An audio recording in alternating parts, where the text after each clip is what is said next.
Senior anchor person फरिया दरीस साहब ने हमें ज्वाइन किया। फरिया साहब, आप तमाम तर सूरत हाल आपके सामने है, 10 साल कैद बामुशक्कत सुना दी गई है, क्या कहेंगे आप?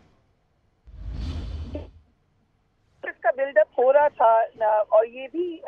इस फैसले के दो एस्पेक्ट हम देख लेते हैं। एक इसका कानूनी है और एक इसका सियासी है। कानूनी पहलू है, उस पर भी शाहिद उस्मानी साहब ने काफी डिटेल में रोशनी डाली थी। जो लीगल टीम है पीटीआई की और इस वक्त जो उनके नॉमिनेटेड चेयरमैन हैं वो भी, तो उन्होंने उस हवाले से बताया कि वो अपील की ऑप्शन में जाएंगे, देखेंगे कि मामला कैसे ठीक हो सकते हैं, कहाँ तो उन्हें लगा कि बहुत ज्यादा स्पीडी ट्रायल था, तो वो उसका अलग एस्पेक्ट है। लेकिन सियासी तौर पे हम देख रहे हैं कि ये फैसला क्योंकि बिल्कुल इलेक्शन से कुछ दिन पहले आया है, तो उसका क्या इम्पैक्ट होगा वो मेरा ख्याल से हमें 8 फरवरी को पता चल जाएगा। अहम ये है कि इसमें ना सिर्फ बानी चेयरमैन पीटीआई के साथ साथ उस वक्त जो उनके फॉरेन मिनिस्टर थे शाह महमूद कुरैशी, उनको भी सजा सुनाई गई है। तो एक वायलेशन ऑफ ओथ की तरफ इशारा है, जो कि हमने देखा इस मामले में। अभी उस्मानी साहब बिल्कुल ठीक कह रहे थे कि बहुत से ग्रे एरियाज हैं, किसी भी चीज़ को हम इसमें ब्लैक एंड वाइट नहीं कर सकते। कहाँ तक आप किसी चीज़ को रिवील कर सकते हैं पब्लिक में, कितना आप रिस्पॉन्सिबल हैं सीक्रेट एक्ट के हवाले से, इसमें मैं क्योंकि बहुत सारी मीटिंग्स में उस वक्त मैंने अटेंड की जिस वक्त ये साइफर का मामला चल रहा था, तो वहाँ पर भी बार बार सीक्रेट एक्ट के जिक्र होता था, चाहे वो फॉर्मर प्राइम मिनिस्टर खुद करते थे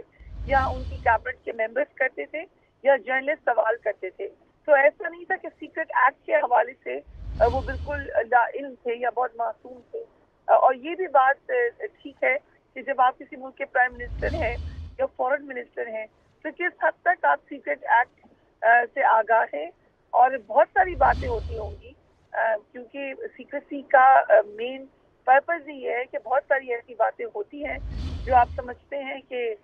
शायद आपको अपने एंगल से अजीब लगता हो, मगर सीक्रेट एक्ट का मतलब ये है कि आपने उनका पर्दा रखा है। अब पब्लिक इंटरेस्ट में क्या है और सीक्रेट एक्ट की वायलेशन किस हद तक है, ये मामला था कोर्ट के सामने, जिसमें उन्होंने ये देखा है कि उन्हें लगा है कि उसकी वायलेशन हुई है और फैसला उस हिसाब से आया है। तो फरिया साहबा, पीटीआई की लीगल टीम की जानिब से तो बहुत से संगीन इल्ज़ामात भी लगाए गए हैं कि हमारे वकला को पेश नहीं होने दिया जा रहा था, एक बंद कमरे में बंद कर दिया गया, बंदूकें तान ली गई। आप भी खासी नज़र रखे हुए इस केस पर, आप समझती हैं लीगल टीम की जानिब से जो भी स्टांस रहा है, एक तवील ये समात चली है, बहुत से इसमें वो चीज़ें हुई, तो आप समझती हैं प्रॉपर पॉजिटिव वे में सारी सूरत हाल पेश की गई पीटीआई की जानिब से? नहीं, पीटीआई की तरफ से तो ऑब्वियसली बहुत सारी ग्रीवेंसेस हैं, बहुत सारे मामला हैं, और सिर्फ पीटीआई क्या, जो कोर्ट रिपोर्टर्स हैं, हम जानते हैं इस मामले को बहुत ही छुपा कर चलाया गया है, कोई एक्सेस नहीं था। इस मामले में बहुत ज्यादा ऑस्कलेशन हुई है फ्रॉम वन डे इस थ्रू आउट इस अरसे में कोई एक्सेस नहीं रहा पॉलिटिकली। बानी चेयरमैन पीटीआई का अपनी टीम के साथ सिर्फ उनका अपनी लीगल टीम से बातचीत होती थी, पॉलिटिकली वो कट ऑफ हैं, अपनी फैमिली से या अपनी लीगल टीम से ही बात करते रहे। ठीक है, सीनियर एंकर पर्सन फरिया दरीस साहब हमारे साथ मौजूद हैं। फरिया साहब, आप गुफ्तगू आपने सुनी राना साहब की भी, वो कह रहे हैं कि ठीक है, अगर आपको लगता है कि इसमें बहुत से लूप होल्स मौजूद हैं तो आप इसको चैलेंज कर सकते हैं। राना साहब बड़े सीनियर पॉलिटिशियन हैं और बहुत ज्यादा नफा तुला बोलते हैं, जो भी बात करते हैं उसमें सब्सटेंस होता है। आप देखिए, उन्होंने इसको डिनाई नहीं किया कि ये फ्री एंड फेयर, बिल्कुल फ्री एंड फेयर था। तो जो पीटीआई की बात है उसमें भी आप बहुत सारी मामलात में जब आप लीगल एक्सपर्ट से बात करें तो बहरहाल वजन है, क्योंकि पाकिस्तान में हमने ट्रायल की खास हिस्ट्री भी देखी है।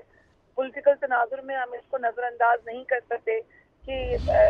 जो अहम पोजीशन पर शख्सियात होती हैं, अभी रीसेंट मिसाल आपके पास former prime minister Nawaz Sharif की है कि उस वक्त मामला किसी और तरीके से चल रहे होते हैं और बाद में वही जुडिशरी उस मामले में एक यू टर्न लेती हुई नजर आई, मुतअद्दिद बार लेती हुई नजर आई। ये एक अफसोसनाक हकीकत है, हम इसको खुद कवर करे हैं, ये इस वक्त के पाकिस्तान की हकीकत है। तो उस तनाजुर में हम किसी भी चीज़ के बारे में कोई भी बात हतमी नहीं कर सकते। ये है जैसे कि मैंने कहा कि बहरहाल ये अनफॉर्चुनेट हकीकत है कि साइफर को जलसे में लहराया तो गया था, अब वो साइफर था या नहीं, उसकी सिर्फ एक कॉपी थी जो भी थी, लेकिन ये तो सब कैमरास के ऊपर रिकॉर्ड हो चुका है। इसी तरीके से वो अनफॉर्चुनेट लीक कॉल जो कि आजम खान साहब की और बानी चेयरमैन की थी, उसके अंदर भी जो बातचीत हुई कि इसको पॉलिटिकली खेला जाएगा, वो भी अगरचे प्राइम मिनिस्टर हाउस की गुफ्तगू लीक नहीं होनी चाहिए, वो भी सीक्रेट एक्ट के अंदर ही आती है, वहाँ पे भी कभी कोई बातचीत उठाई जा सकती है, लेकिन बहरहाल वो एक हकीकत है। तो इन हकाइक के तनाजुर में फैसला तो अदालत नहीं करना था, मगर बहुत सारे मामला थे जहाँ पर हमने देखा कि एक तरफ से भी कोशिश की गई कि मामले को तूल दिया जाए, दूसरी तरफ से भी कोशिश की गई कि मामले का सियासी पहलू जरूर उजागर किया जाए और किसी न किसी तरीके से इसको इलेक्शन से पहले रिजल्ट ना दिया जाए। इस वक्त जो पीटीआई के मैं सोशल मीडिया पे और दीगर सोर्सेज से देख रही हूँ, उनको तो शायद बड़ी हद तक एक्सपेक्टेड था कि ये सजा आनी है, और उनका जो एक पॉलिटिकल एनालिसिस है वो ये है कि शायद उनके लोगों को मुस्तैल करने के लिए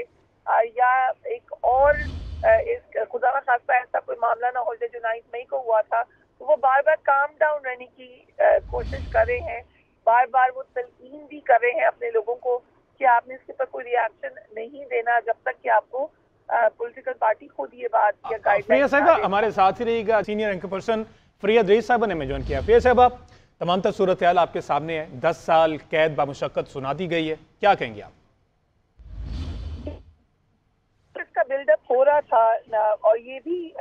इस फैसले के दो एस्पेक्ट हम देख लेते हैं, एक इसका कानूनी है और एक इसका सियासी है। कानूनी पहलू है, उसका भी शाहिद उस्मानी साहब ने काफी डिटेल में रोशनी डाली थी। जो लीगल टीम है पीटीआई की और इस वक्त जो उनके नॉमिनेटेड चेयरमैन हैं वो भी, तो उन्होंने उस हवाले से बताया कि वो अपील की ऑप्शन में जाएंगे, देखेंगे कि मामला कैसे ठीक हो सकते हैं, कहाँ तो उन्हें लगा कि बहुत ज्यादा स्पीडी ट्रायल था, तो वो उसका अलग एस्पेक्ट है। लेकिन सियासी तौर पे हम देख रहे हैं कि ये फैसला क्योंकि बिल्कुल इलेक्शन से कुछ दिन पहले आया है, तो उसका क्या इम्पैक्ट होगा वो मेरा ख्याल से हमें 8 फरवरी को पता चल जाएगा। अहम ये है कि इसमें ना सिर्फ बानी चेयरमैन पीटीआई के साथ साथ उस वक्त जो उनके फॉरेन मिनिस्टर थे शाह महमूद कुरैशी, उनको भी सजा सुनाई गई है। तो एक वायलेशन ऑफ ओथ की तरफ इशारा है, जो कि हमने देखा इस मामले में। अभी उस्मानी साहब बिल्कुल ठीक कह रहे थे कि बहुत से ग्रे एरियाज हैं, किसी भी चीज़ को हम इसमें ब्लैक एंड वाइट नहीं कर सकते। कहाँ तक आप किसी चीज़ को रिवील कर सकते हैं पब्लिक में, कितना आप रिस्पॉन्सिबल हैं सीक्रेट एक्ट के हवाले से, इसमें मैं क्योंकि बहुत सारी मीटिंग्स में उस वक्त मैंने अटेंड की जिस वक्त ये साइफर का मामला चल रहा था, तो वहाँ पर भी बार बार सीक्रेट एक्ट के जिक्र होता था, चाहे वो फॉर्मर प्राइम मिनिस्टर खुद करते थे या उनकी कैबिनेट के मेंबर्स करते थे या जर्नलिस्ट सवाल करते थे। तो ऐसा नहीं था कि सीक्रेट एक्ट के हवाले से वो बिल्कुल लाइल्म थे या बहुत मासूम थे। और ये भी बात ठीक है कि जब आप किसी मुल्क के प्राइम मिनिस्टर हैं या फॉरेन मिनिस्टर हैं तो किस हद तक आप सीक्रेट एक्ट से आगाह हैं, और बहुत सारी बातें होती होंगी क्योंकि सीक्रेसी का मेन पर्पज ही है कि बहुत सारी ऐसी बातें होती हैं जो आप समझते हैं कि शायद आपको अपने एंगल से अजीब लगता हो, मगर सीक्रेट एक्ट का मतलब ये है कि आपने उनका पर्दा रखा है। अब पब्लिक इंटरेस्ट में क्या है और सीक्रेट एक्ट की वायलेशन किस हद तक है, ये मामला था कोर्ट के सामने, जिसमें उन्होंने ये देखा है कि उन्हें लगा है कि उसकी वायलेशन हुई है और फैसला उस हिसाब से आया है।